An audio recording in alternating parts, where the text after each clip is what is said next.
¿Qué tal? Pues bienvenidas y bienvenidos a este nuevo video, a este nuevo módulo. Vamos a seguir analizando, como lo hemos hecho en los últimos dos módulos, este movimiento de los Critical Legal Studies. Como ustedes recordarán, esta segunda parte del semestre la iniciamos viendo lo que son las teorías críticas del derecho contemporáneas. Vimos cuáles son algunos de estos elementos principales que tiene la teoría crítica jurídica en el momento actual, y ahí nos pareció relevante comenzar a estudiar este movimiento de los Estados Unidos de América, que surge a partir de esta corriente de pensamiento jurídico que conocemos como realismo jurídico, ¿no? Los Critical Legal Studies o los estudios críticos del derecho en los Estados Unidos, pues tienen diversos elementos que hemos ido resaltando en los anteriores dos módulos. Como ustedes recordarán, uno de ellos tiene que ver con la importancia que le dan al contexto social, la importancia pues que le dan a analizar el derecho dentro de un contexto social específico, con el objetivo primordial quizá de transformar ese contexto social, es decir, resaltan la capacidad transformadora del derecho y por supuesto denuncian que muchas de las operadoras y operadores jurídicos pues no realizan ese trabajo, ¿no? Sino que más bien el trabajo que realizan es mantener, ¿no? Fortalecer el status quo, el establishment, lo establecido. No vimos este trabajo dual que puede hacer el jurista crítico, tanto el jurista interno como el jurista externo, ustedes recordarán. Y luego también analizamos la importancia que le dan los Critical Legal Studies a la educación jurídica, a la enseñanza del derecho, ¿no? Vimos cómo esa enseñanza del derecho tiene ciertos elementos metodológicos y pedagógicos dirigidos principalmente a fortalecer una jerarquía o unas jerarquías predeterminadas, ¿no? Que se han ido como acentuando, se han ido perpetuando con los años, y pues la enseñanza jurídica del derecho desde una perspectiva crítica tiene esta idea o esta tendencia a romper con esas estructuras jerárquicas, ¿no? Para establecer un modelo de educación mucho más emancipante y con otra estructura. Y decíamos también, y es precisamente lo que vamos a ver el día de hoy, que otro de los elementos que le son relevantes o interesantes al movimiento de los Critical Legal Studies es precisamente el trabajo judicial, ¿no? En particular, el análisis de la decisión judicial, ¿no? Por eso este módulo lo hemos denominado la decisión judicial en la perspectiva o desde la perspectiva de los estudios críticos. Para comenzar, recordemos también un punto importante, y es que los Critical Legal Studies no es como tal una corriente de pensamiento o no es una escuela de pensamiento, sino que es, en el mejor sentido de la palabra, un movimiento académico. Y que por lo tanto, como movimiento, en primer lugar, es algo que no es estático, es decir, no es algo que se establezca de manera sólida y puntual, sino que es son ideas que van fluyendo, que se van cambiando, que se van modificando, que al ser críticos ellos mismos son autocríticos, no van entendiendo que ideas que tienen a lo mejor en los 70s hoy ya no son tan válidas y que por lo tanto tienen que renovarse. Eso me parece lo interesante de los movimientos, su renovación constante. Y dos, que van adscribiendo o van adquiriendo diversas ideas, diversos elementos de otras disciplinas y de otras corrientes de pensamiento, por lo cual el movimiento es algo bastante nutrido, ¿no? Eso como lo veíamos en una sesión, ha hecho que el movimiento de los Critical Legal Studies pues sea autocrítico, como yo les decía, y que haya empezado a incluir desde hace ya al menos 2 décadas, el tema de la corriente feminista desde la teoría crítica y también de la teoría de las razas desde el pensamiento crítico. Bueno, y otra cuestión importante analizar antes de entrar a ese tema de la decisión judicial es recordar esta diapositiva, ¿no? Cuando hablábamos precisamente de las teorías críticas jurídicas contemporáneas, veíamos mucho el tema del uso alternativo del derecho, ustedes lo recordarán, ¿no? Y precisamente esta idea de usar el derecho de manera alternativa, muy propio del movimiento de los Critical Legal Studies, ¿no? Resaltábamos en ese momento esta parte de aquí abajo, ¿no? El derecho es un campo de confrontación y no el resultado final de un combate. Y esto es algo que tiene muy claro el movimiento de los Critical Legal Studies, porque precisamente lo que ellos hacen es evidenciar cómo el derecho no es un producto terminado, no es un campo neutral, no es una actividad técnica automática en la que lo que está escrito en la ley se aplica exactamente de la manera en la que está escrita, ¿no? O sea, como que las reglas del juego ya están todas construidas y simplemente así jugamos, sino que estas reglas establecidas en las normas jurídicas, en los principios jurídicos, se van entendiendo, reentendiendo, interpretando y reinterpretando constantemente, por lo cual es precisamente en el campo judicial, es precisamente en el ámbito de los juzgados, es precisamente en la función del juez, donde el derecho no solo se confronta, sino se determina, ¿no? Y esto es muy relevante porque esto es precisamente la gran puerta de entrada que nos da el derecho al trabajo crítico, al litigio estratégico, a la defensa de derechos, a la defensa de la dignidad humana, etcétera, etcétera. Es decir, es en el campo judicial donde se decide el resultado final de este combate que puede existir socialmente. Estas confrontaciones sociales se van decidiendo en caso por caso en la arena judicial, ¿vale? Y por ello es importante para los Critical Legal Studies hacer un análisis de la decisión judicial, pero desde esta perspectiva crítica, ¿no? Entender no solamente qué puede hacer la decisión judicial, cuál es la fortaleza que puede tener la decisión judicial en el campo del derecho, sino de dónde proviene esa decisión judicial, cómo se construye esa decisión judicial, qué elementos utiliza esa decisión judicial.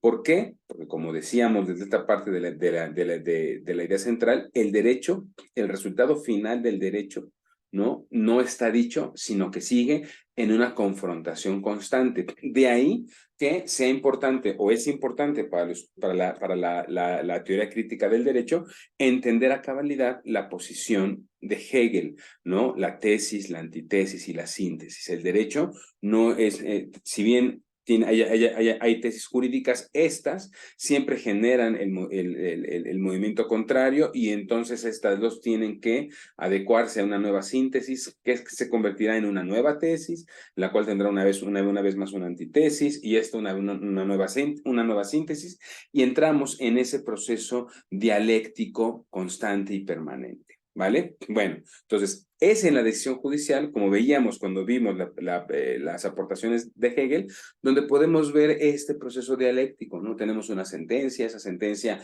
la podemos recusar a través de una sentencia superior y luego vendrá una síntesis, por ejemplo, a nivel Suprema Corte de Justicia, etcétera, etcétera, ¿no? Vemos ese movimiento constante en la decisión judicial. Vamos a analizar tres temas, ¿no? En este módulo, ¿no? Son temas que no van a ser muy amplios, pero creo que son muy interesantes, ¿no? En primer lugar, ¿cuáles son los elementos generales precisamente de este abordaje crítico de las decisiones judiciales? En segundo lugar, analizar algunos elementos de la ideología como estrategia argumentativa en las decisiones judiciales. Y finalmente hablaremos de algo que es muy relevante para el ámbito del trabajo judicial, que tiene que ver con la libertad. También le llamamos autonomía judicial, ¿no? Los Critical Legal Studies hablan sobre la libertad judicial y vamos a ver qué está entendiendo la Critical Legal Studies por libertad judicial.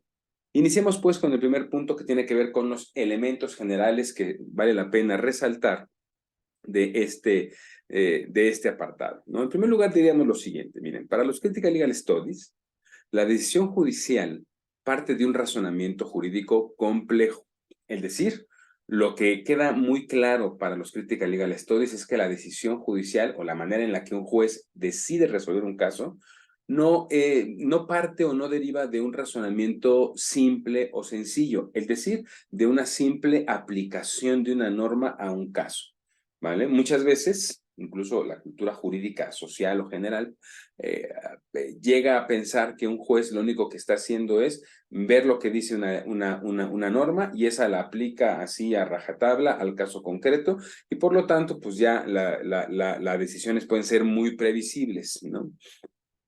Esto, por ejemplo, podemos ver muchos ataques, incluso lo vemos de manera muy reciente, ataques al trabajo judicial, porque no se entiende que el razonamiento jurídico para realizar una sentencia o para resolver un caso, pues no es tan simple como simplemente agarrar una norma y aplicarla al caso, sino que requiere un razonamiento jurídico complejo. ¿Qué es lo que hace que esto sea complejo? Bueno, ¿no? Lo que hace la complejidad de este razonamiento jurídico deriva de que hay elementos objetivos que el juez tiene que tomar en cuenta. Cuando me refiero a elementos objetivos, estamos hablando de, por ejemplo, normas o principios jurídicos, pero también tenemos elementos subjetivos que tiene el juez, de los cuales vamos a hablar ahorita más adelante, y es precisamente esos elementos subjetivos los que hacen o los que complejizan el trabajo del juez al momento de determinar o de establecer una resolución específica a un caso concreto. Entonces, los Critical Legal Studies lo que ponen en la mesa es precisamente que estos elementos subjetivos derivan o parten de la ideología del juzgador. Por lo tanto, esta complejidad, como aquí lo establezco, está transversalizada por la ideología que tiene cada juzgador. Es decir, cada juzgador, cada juzgadora es una persona. Esta persona se ha construido a partir de ciertos elementos empíricos, es decir, de ciertas experiencias que ha tenido y de ciertos elementos teóricos, es decir, tiene cierta formación, se ha formado en ciertas escuelas, ¿no? Ha tenido ciertos contextos y ciertos textos, ¿no? Ha leído ciertas cosas y ha vivido ciertas experiencias y eso ha hecho que el juzgador construya una ideología propia. Y esta ideología propia influye, ¿no? Influye en el sentido de justicia que tiene el juez, ¿no? Por lo tanto, no solamente los Critical Legal Studies se interesan en esta ideología o en determinar o conocer esta ideología, sino que lo que hacen en primer lugar es cuestionar esta aparente neutralidad judicial.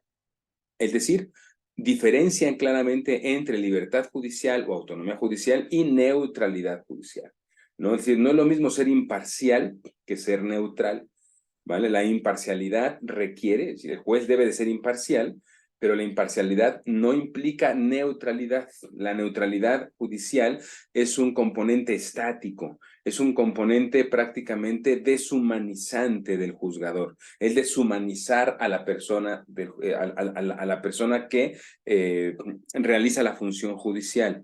El juez es imparcial en la medida en la que realiza este razonamiento jurídico complejo y en el que, teniendo elementos objetivos como las normas y los principios, también trae a la mesa, consciente o inconscientemente, por supuesto la idea es que lo haga de manera consciente, eso sería como lo esperado, trae a la mesa decisoria la posibilidad de juntar tanto la ideología o los elementos ideológicos que tiene con los elementos objetivos. Ese es el sentido de justicia que el juez utiliza, o esos son los elementos que utiliza el juez para tener un sentido de justicia. Y por lo tanto tiene a partir del caso concreto de los hechos que conoce, el juez se imagina, dicen los Critical Legal Studies, una sentencia deseada.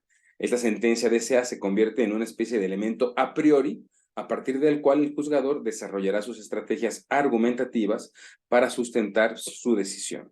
Vamos a ver un poquito estos elementos de sentencia deseada, porque en principio pareciera como que el juez puede de manera muy discrecional determinar cuál va a ser el sentido de la sentencia. Los Critical Legal Studies no lo ven así.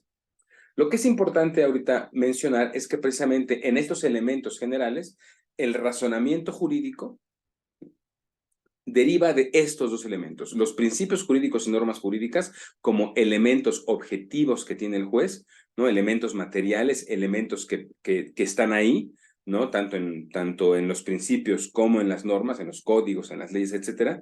Pero también hay una ideología del juez, ¿no? Este es un elemento subjetivo y por lo tanto es un elemento cambiante, no es un elemento único. La unión de estos dos elementos son los que generan ese razonamiento jurídico. Sin embargo, dicen los Critical Legal Studies, hay una lucha oculta entre estos elementos, entre los elementos objetivos y estos elementos, en los elementos subjetivos. En este razonamiento jurídico y en la decisión judicial, en algunas ocasiones el elemento objetivo impera, ¿no? O supedita, ¿no? Se impone a los elementos subjetivos, pero en otras ocasiones son los elementos subjetivos los que se imponen o los que imperan sobre los elementos objetivos. Y esta lucha oculta está presente permanentemente en todas las juezas, en todos los jueces, al momento de determinar o de racionalizar una sentencia, ¿no? Muchas veces esto lo hace el juez de manera consciente o muchas veces lo puede hacer de manera inconsciente. Pero esta lucha, dicen los Critical Legal Studies, está permanentemente en este razonamiento jurídico y es a partir de ahí donde los Critical Legal Studies se interesan precisamente en estos elementos subjetivos. Los elementos objetivos, dicen los Critical Legal Studies, han sido o son analizados constantemente por la teoría jurídica tradicional o por la enseñanza tradicional del derecho, pero dejamos a un lado los elementos subjetivos y también deben de ser tomados muy en cuenta. De ahí que el razonamiento jurídico sea un elemento que tiene un componente dual, tanto de principios jurídicos y normas como de ideología del juez, ¿no? ¿Qué es la ideología o cómo se forma esa ideología? Esto lo vamos a ver en nuestro siguiente video.